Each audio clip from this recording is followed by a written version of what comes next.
episode of the Clavinating EMT. Thank you. Thank you very much. Please. Thank you. All right. And this, of course, is Mr. Habu, my co-host, sitting on top of my head cursing. So, today I'm going to talk about CPR, that's cardiopulmonary resuscitation, for anyone keeping track of acronyms. I know I gave up a long time ago. This is a big deal, and it's very encouraging to see more people are getting certified, especially in the sports world. You know, coaches and teachers and people like that. That's great. CPR, it works, and it needs to be started immediately. Witnessing an arrest. There's 365,000 cardiac arrests a year in America, and 90% of those are fatal out of hospital. I guess there's 365,000 out of hospital cardiac arrests, and 90% of those are fatal. Yeah, that needs to change. Anyone can get certified in BLS. Or CPR. And I would encourage anyone, it's super important, because you don't know where you're going to be. You could be in a crowd somewhere, you could be doing something, and if you know good CPR and get recertified every, 3 to 5 years maybe, because hopefully you won't need it, but it's like insurance. You're hoping you don't ever have to use it, but you're glad you have it when you need it, and that's the training. So you can go to the Red Cross, the American Heart Association. You can look them up, see where. There's always classes somewhere in your area, and like I say, I encourage anyone to go out and get certified and learn about CPR. Super important. So anyhow, and I'm not gonna. This is gonna be a short one today, just because I'm not gonna go into the details of CPR.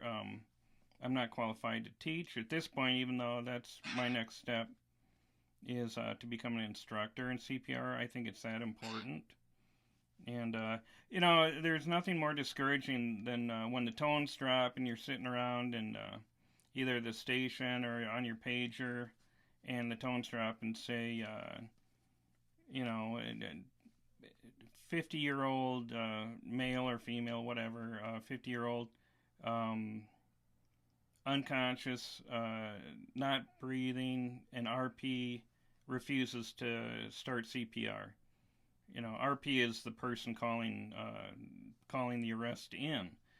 Now, I get it's stressful and you don't want to hurt the person, but like my EMT teacher told me, you can't make them any more dead. I mean, they're basically dead, and they're getting deader every second that they're not getting compressions. They've got about 4 to 6 minutes worth of oxygenated blood in their body, and what you're trying to do is to move that around. And this is hands-only CPR. If you're lucky enough to have someone with you, the whole mouth-to-mouth thing is a little bit passé, but it's still done, apparently. But more importantly is moving that oxygenated blood around in the body, especially to the brain. That's where it needs to go to. And after 4 to 6 minutes, the patient will get brain damage. And it's going to take first responders at least that long to get on scene. Even if they're doing a duty crew and they're nearby, 4 minutes is pretty good. So it's really frustrating because the dispatcher, when if you have to call in, if you witness a cardiac arrest and you call 911, the dispatcher will talk you through CPR. And you put your phone on speaker, and they'll calm you down, and they'll tell you exactly what you need to do and for how long. And that's why it's really discouraging when we hear the tones go and they drop, and then they say the RP refuses to start CPR. I mean, that's your prerogative, of course, and I can see the stress and the anxiety and everything like that. But part of getting certified is you get to practice, and granted they're only mannequins and everything, but at least you get the feeling of doing CPR. I've done CPR more times than I can remember, and it can be intimidating. You're pushing down on this person's chest, 100 times a minute is what's recommended, or the keeping time with either Another One Bites the Dust, which is a little morbid. Don't sing it while you're doing CPR, or Staying Alive. I imagine you can sing that while you're doing it. That's not inappropriate, but it's also not nearly as funny, So,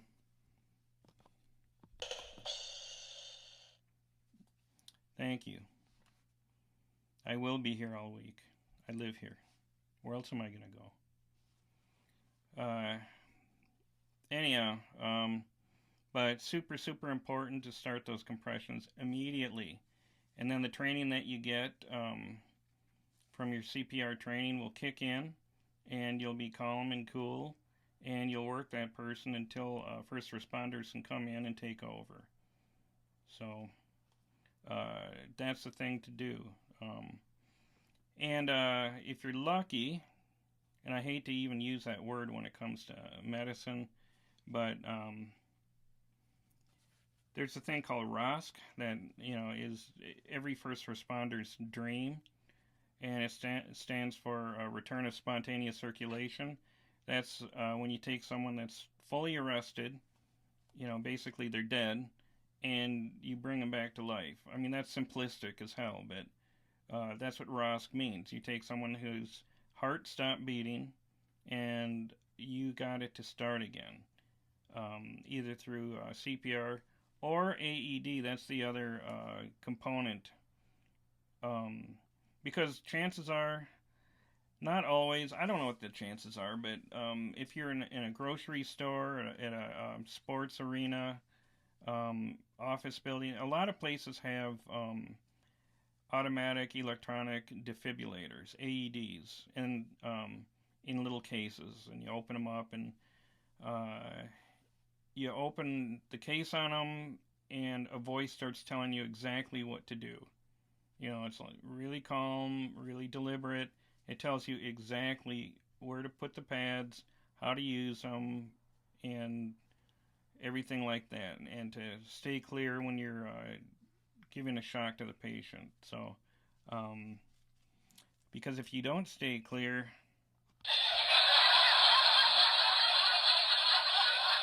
no, it's more like it's more like this. Yeah, it really hurts. So anyhow, you can get AED training also with your CPR training, and I think you can probably get them at the same time. I highly, highly recommend getting both. Like I say, there's not too many things that I push and believe in, but getting CPR and AED training, that is one, and anyone can do it, and it's not very expensive. I don't know what the classes run exactly. I do all my training through the county, but I definitely recommend it. You could literally save someone's life. I got ROSC, or return of spontaneous circulation, one time so far. I've got it a couple times, but the outcomes weren't good. The patient ended up dying later. But one ROSC I did get, and I still I keep the email. I feel like I should print it out and frame it. But I got a call. This is through fire, and me and my partner get on scene, and the patient had just arrested. They were in the passenger side of a car, and the RP had called in and saying that their aunt was acting strange and saying weird things, and started losing consciousness, and called 911 and pulled into a parking lot. And we got there pretty quickly. And when we got there, the patient was dead. There was no pulse, no breathing, nothing. Um, we grabbed the patient, pulled her out onto the parking lot, and immediately started doing CPR, hooked up an AED, and we got a pulse back. It was amazing. And then the cool thing is that the ALS crew ended up sending us a really nice email later saying that the patient had actually walked out of the hospital a few days later. So there was no brain damage. And, saying, oh, great job. I'm not looking for that. I'm looking for someone to, give the middle finger to death if at all possible. I don't believe, well, a lot of people say, well, it's your time, it's your time. I don't know if I believe that or not, because otherwise, why the hell are there first responders? Are we fighting it's their time, apparently? I guess that's our job. So, I'll do that. I remember my first CPR call. It was pretty awful. And this is kind of typical of CPR calls. They always seem to be in kind of cluttered rooms. I guess bedrooms are usually cluttered. Mine is a little bit. It's not that unusual, but trying to get the patient into a position where you got plenty of room and a hard surface underneath them to give good compressions. But I remember that call. I was just on the department, and it was a little bit surreal. And I'd been trained in putting in airways, and the captain asked me if I felt comfortable doing it, and I just flat out said nope, because I didn't. I trained on it a little bit, but being comfortable is, I think, actually watching someone do it to a real person. I mean, it's so surreal that it almost takes that to shake you into reality for doing it. And so that was a tough one, because it was a really tiny room, super cluttered, and stuff flying everywhere. CPR it's not dignifying. I mean, it's necessary, but it's messy, and it might look chaotic, but everyone has a job. It's called a pit crew. Just like in NASCAR. Person goes down just like the car comes in for new tires and fuel and all that. Person goes down, we show up, and everyone has a job to do. And usually the officer will be assigning a task to a person. Whether it's bagging or putting an airway in, like say an eye gel. That's what's common now. It's a rubber tube that gets shoved down their throat. It's different than the medics that actually put a tube into the patient's lungs. We don't go that far, but it is fairly invasive and very uncomfortable. So, and if the patient has any consciousness at all, they will start gagging and freak out. So I've seen that. But then, you got someone doing compressions, and then usually we carry in what's called a Lucas device. And it's basically a toilet plunger on the end of a piston that you strap onto the patient, and it just beats the crap out of them. It just, this thing is just, and but it's awesome because for 25 grand, it should be really awesome. But it knows how deep to go, how fast to go. Phrasing, Mr. Heyboo. Yeah. And then once you do that, because CPR is exhausting, like being a nihilist, it's very exhausting. So, but usually, we do a couple minutes of CPR before we get out to Lucas, and it gives you time to get the bag and everything together. Very surreal.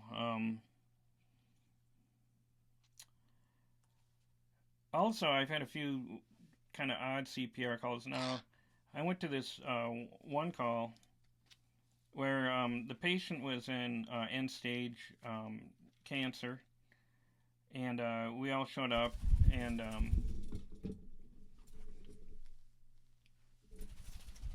we showed up and did our thing and started doing CPR on the patient. There was no pulse, no breathing. They were dead, and again, end stage cancer. They were in bad shape. They didn't have a DNR, do not resuscitate, or a DNI, do not intubate. So, we did what we're supposed to do, and we're working on this person. And the medics came in and took over and hooked up all their stuff. And it was pretty obvious that the patient was not going to pull through, and it was an unwitnessed arrest. So we think the patient had been down for over 10 minutes, and at that point, you're not going to get them back, unless they're at the bottom of a frozen lake or hypothermia. There's always exceptions, So don't come at me, man. You know, but this was pretty obvious. This person wasn't going to come back, and everyone knew it. But this one medic, and I don't know whether to say God bless him or what the hell's your problem. He would not give up. He was shoving epi into this person. I think he did 4 rounds of epi and kept a Lucas going and was giving shots left and right. And finally a supervisor showed up and said, stop, enough. And you could just see how crestfallen that medic was. The paramedic was just. I think after a while, I think we all, and I had a chief tell me this. He goes, well, to finish my thought, after a while it gets old, not reviving people. But we got a lot going against us. We weren't there when the person went down. If no one started CPR, it's going to make it that much harder to bring the person back to ROSC. That's why I say go out and get certified, please. Please. Mr. Habu is begging you. But it gets tough, and I had a chief tell me one time, and this is a chief that put on 35 plus years, and he says he's never got a ROSC. Now, I was lucky I got a ROSC event in the first few years of being a first responder, but that's it. And I remember my chief at that time going, well, I hope you enjoy it, because he passed on the email, and he goes, well, enjoy it, because you probably won't get another one. And I was like, well, that's a real shit thing to say there, chief. Of course I didn't say that because he's the chief, and you don't say that. But I was just thinking that it's like, well, he's no longer our chief, of course. I mean, he's the chief. He is the chief somewhere, just not for us. But I thought that was really discouraging, but doesn't matter.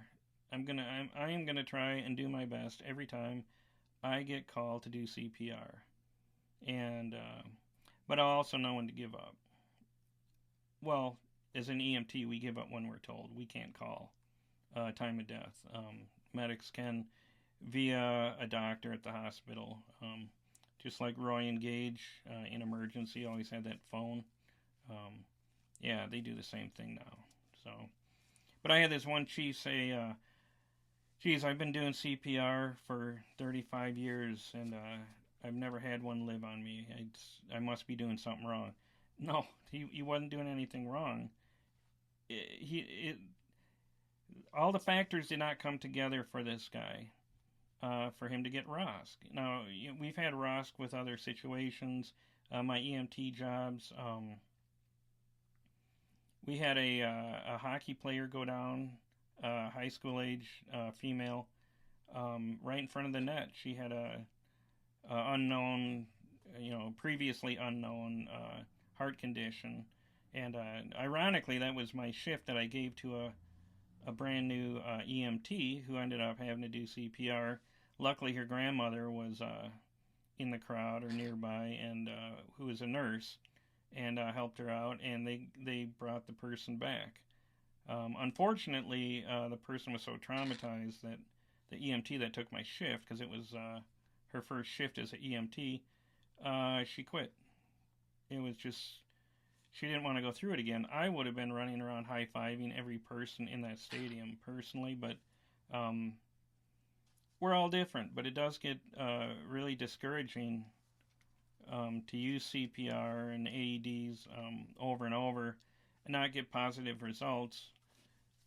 But it does take all the stars, not to sound like a hippie, but all the stars need to align. Right, Mr. Habu? You're quiet today.